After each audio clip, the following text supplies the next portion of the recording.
शेतकऱ्यांचा संताप पाण्यात उतरला. खासदार आमदारांसह कारधा चौकात भव्य जलसमाधी आंदोलन.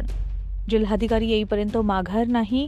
भंडाऱ्यामध्ये सरकार विरोधात काँग्रेसचा जलाक्रोश.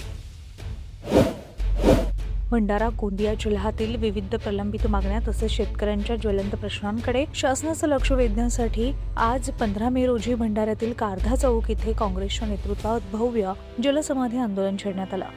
या आंदोलनात भंडारा गोंदिया लोकसभा क्षेत्राचे खासदार प्रशांत पाडोळे, आमदार नानाभाऊ पटोले, प्रकल्पग्रस्त शेतकरी, काँग्रेस कार्यकर्ते आणि शेकडो शेतकरी बांधव मोठ्या संख्येने सहभागी झाले होते.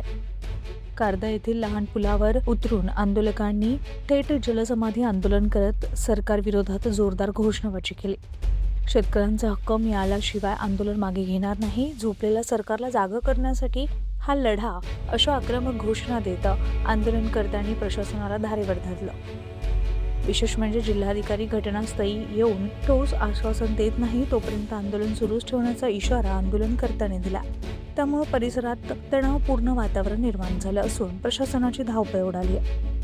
शेतकरी, प्रकल्पग्रस्त आणि सामान्य जनतेच्या प्रश्नाकडे सरकार सातत्यानं दुर्लक्ष करत असल्याचा आरोप करत आंदोलनकर्त्यांनी शासनावर तीव्र नाराजी व्यक्त केली आहे. आणि या भव्य आंदोलनामुळे भंडारा जिल्ह्यात राजकीय वातावरण चांगलंच तापलं असून पुढील काळात आंदोलन आणखी तीव्र होण्याची शक्यता व्यक्त केली जाते.